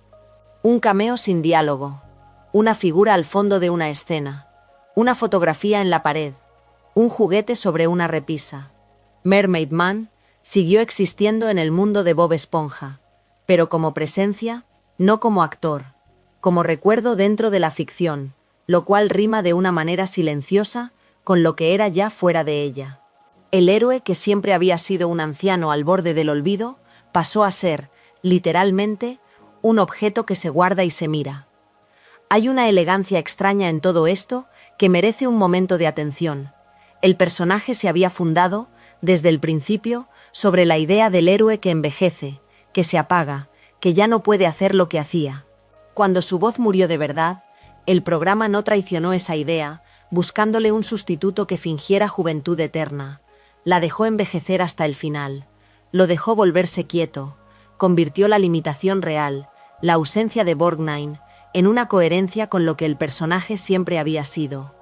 Y quizá esa sea la lección tranquila que deja este capítulo, si uno la busca sin apresurarse. Una serie que muchos consideran solo ruido y colores brillantes tomó, en 2012, una decisión de una madurez notable. Prefirió el silencio a la imitación. Prefirió una tarjeta en memoria de un hombre a la comodidad de fingir que no había pasado nada. Honró 13 años de una voz, dejándola descansar en lugar de reemplazarla. En el mundo submarino donde casi todo es exagerado y ruidoso, la despedida de Mermaid Man fue lo contrario, contenida, sencilla y por eso mismo verdadera. Hay un episodio que la mayoría de la gente recuerda antes que su título, porque lo recuerda por la sensación que deja. Se llama Have You Seen This Snail? Y se emitió el 11 de noviembre de 2005, dentro de la 4ª temporada. La premisa parece pequeña, casi doméstica. Bob Esponja se obsesiona con una pala de goma, con ese juguete tonto de raqueta y pelota atada a una cuerda, y en su fascinación se olvida de lo único que de verdad depende de él. Deja de alimentar a Gary, no una tarde, no un descuido. 10 días enteros, y al 10º día el caracol, hambriento y olvidado, se marcha de casa. Mide lo que significa ese punto de partida, porque el episodio no lo suaviza. No es que Gary se pierda por accidente, ni que lo rapten de la nada. Gary se va. Toma una decisión, en la medida en que un caracol puede tomarla, y esa decisión nace de una negligencia concreta y medible. La serie, que casi siempre trata a Gary como un accesorio del hogar, como parte del mobiliario emocional de Bob Esponja, de pronto le concede algo parecido a una voluntad. Y esa voluntad lo lleva lejos, hacia una casa que no es la suya, hacia una historia que Bob Esponja ni siquiera sabe que está ocurriendo. Quien recoge a Gary es una anciana, llamada simplemente Grandma en el episodio, con la voz, según recuerdan algunos fans, de la actriz invitada Amy Poehler. Al principio parece la salvación, lo acoge, lo alimenta, lo cuida, le pone un nombre nuevo, Miss Toftsy, y lo trata con una ternura desbordante. Pero hay algo desajustado en esa ternura, algo que el episodio va revelando con una paciencia casi cruel. La anciana no solo alimenta a Gary, lo ceba, lo engorda. Y la diferencia entre cuidar y cebar es toda la diferencia del mundo, aunque desde fuera las dos cosas se parezcan. El momento en que la verdad se vuelve visible es uno de los más oscuros que la serie se permitió en aquellos años. Gary descubre un armario, y el armario está lleno de conchas de caracol vacías. Conchas sin dueño, y junto a ellas, fotografías de las mascotas anteriores de la anciana, caracoles que estuvieron donde Gary está ahora, y esas fotografías llevan una advertencia. Le dicen que corra. La palabra es run, huye. La implicación no se explica con palabras, no hace falta. La anciana se ha comido a sus caracoles, todos ellos, uno detrás de otro, y Gary, cebado y contento, es el siguiente de la fila. Mientras tanto, en la superficie ocurre la otra mitad del episodio, la que le da su título. Bob Esponja se da cuenta, tarde, de lo que ha hecho, y él y Patricio salen a buscar a Gary por todo fondo de bikini. Recorren la ciudad, pegan carteles, esos carteles de mascota desaparecida que cualquiera reconoce del mundo real, con la fotografía del ser querido y la pregunta impresa arriba. ¿Ha visto usted a este caracol? El episodio toma prestada una de las imágenes más tristes de la vida cotidiana, el cartel casero clavado en un poste por alguien que ha perdido a un animal, y la coloca en el centro de una comedia infantil. La búsqueda es sincera, es desesperada, y lo notable es que la serie la trata con ese peso, sin apresurarse a resolverla con un chiste. En medio de esa búsqueda aparece la canción. Se llama Gary's Song. conocida también como Gary Come Home, y la escribió e interpretó el músico Stu, ganador de un premio Tony. Es una balada de pérdida, cantada por Bob Esponja a la ciudad vacía, una súplica para que su caracol vuelva a casa. Y aquí conviene detenerse, porque una serie que se construyó sobre la risa absurda decidió, en el corazón de su episodio más visto de aquel año, parar el chiste y cantar de verdad. La canción no es un número cómico, es un lamento. Funciona porque el episodio se ha ganado el derecho a que duela, porque ha establecido antes que la pérdida es real y que la culpa es de Bob Esponja. El final llega como un alivio que uno casi no esperaba que le concedieran. Gary escapa de la casa de la anciana, huye de las conchas vacías y del destino que compartieron los caracoles de las fotografías, y se reencuentra con Bob Esponja. Bob Esponja le pide perdón. Se disculpa por haberlo abandonado, por la pala de goma, por los 10 días. El episodio no finge que la negligencia no ocurrió. La nombra y la repara, en ese orden, que es el único orden honesto posible. Vale la pena recordar cómo se construyó esto, porque no fue un episodio cualquiera dentro de la producción. Have You Seen This Snail? Se hizo como un especial de doble duración, 22 minutos, y fue el primero de esos especiales largos que prescindió del marco narrativo de Patchy el pirata, aquel personaje de acción real que solía enmarcar los episodios especiales. Aquí no hay marco, no hay presentador que nos recuerde que estamos viendo televisión. La historia de Gary se cuenta sola, sin red, y quizá por eso golpea más limpio. El público respondió. En su emisión original, el episodio reunió a unos 8 millones de espectadores, y se informó de que fue la emisión de cable con mayor audiencia entre los niños de 6 a 11 años en todo el año 2005, superada únicamente por la retransmisión de la Super Bowl de aquella temporada. Mide lo que eso significa. En un año entero de televisión infantil por cable, la historia que más niños vieron, después del acontecimiento deportivo más grande del país, fue la de un caracol al que su dueño olvidó alimentar y luego salió a buscar cantando por las calles. La tristeza, bien contada, convoca a más gente que casi cualquier cosa. Y la canción sobrevivió al episodio, que es la mejor prueba de que era buena de verdad. Años después, el saxofonista Kenny G grabó una versión instrumental de Gary's Song, interpretándola, bajo su alter ego, dentro de la propia ficción de la serie, un personaje llamado Kelpie G. Esa versión suena durante los créditos de la película The SpongeBob Movie, Sponge on the Run, estrenada en 2021. Una balada nacida para un episodio de televisión de 2005, terminó cerrando un largometraje 16 años más tarde, transformada en un lamento de saxofón. La melodía duró más que el momento que la vio nacer. Ahora piensa en el contraste, porque es el motivo por el que este episodio merece detenernos tanto. Aquí, Gary tiene un interior, toma decisiones, siente hambre, reconoce el peligro, lee una advertencia en una fotografía y decide huir. Es el motor de la trama, el objeto de una búsqueda que paraliza a toda una ciudad, el destinatario de una canción que millones de niños escucharon. Durante 22 minutos, Gary es un personaje. Y en gran parte de los episodios más recientes, ese mismo caracol quedó reducido a un gag de fondo, una presencia muda arrinconada en la esquina del plano, buena para un maullido oportuno y poco más. El mismo ser, al que una vez se le dedicó un especial de doble duración, sin marco, sin protección, con una balada premiada escrita para él, terminó convertido en decorado. No es que un uso sea correcto y el otro un error. Es que la distancia entre los dos nos dice algo sobre la serie y sobre lo que decidió tomar en serio en cada momento. Hubo un tiempo en que Fondo de Bikini se detuvo por completo para buscar a un caracol perdido, y el país lo vio. Ese tiempo ocurrió, está grabado, y sigue ahí, esperando, cada vez que alguien vuelve a poner el episodio. El personaje que nos ocupa esta noche apareció por primera vez el 21 de agosto de 1999, en un episodio de la primera temporada, el sexto, en su segundo segmento. El segmento se llamaba Pickles, y compartía media hora con la historia de los dos superhéroes ancianos. Atiende a lo que eso significa. Un pez que entra en escena en un tramo de 9 minutos, dentro del sexto episodio de una serie que apenas empezaba, y que después desaparece casi por completo. Nada en ese debut anunciaba que 2 décadas más tarde, ese mismo pez sería reconocido por millones de personas que quizá no sabrían decir el nombre del episodio en el que nació. Su nombre es Bubble Bass.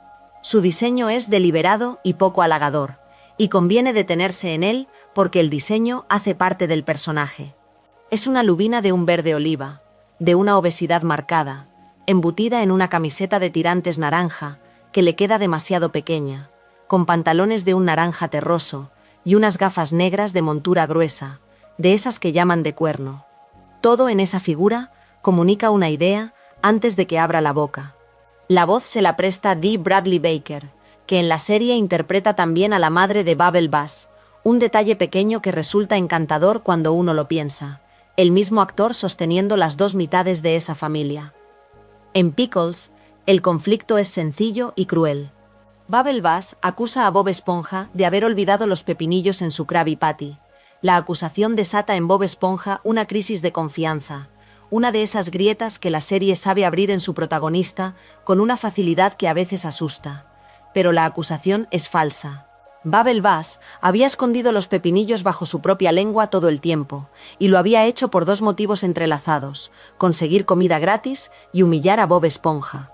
Es una mentira mezquina, calculada, sin más grandeza que el pequeño placer de ver a alguien mejor que uno dudar de sí mismo.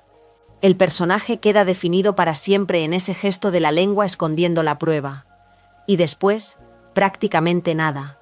Tras aquel debut, Bubble Bass se retiró de la serie. No fue un personaje recurrente durante años, no ocupó tramas, no volvió a la primera fila. Habría que esperar hasta bien entrada la temporada 9 para verlo resurgir con algún peso, en episodios como Plankton's Good Eye. 13 temporadas de vida contenidas en el hecho de que este pez pasó la mayor parte de ese tiempo en el olvido, como una nota al pie de la propia serie que lo había creado. Si la historia terminara ahí, sería la historia de un personaje menor, uno más entre los cientos que pueblan Fondo de Bikini sin que nadie los reclame. Pero la historia no terminó ahí, y lo interesante es dónde continuó.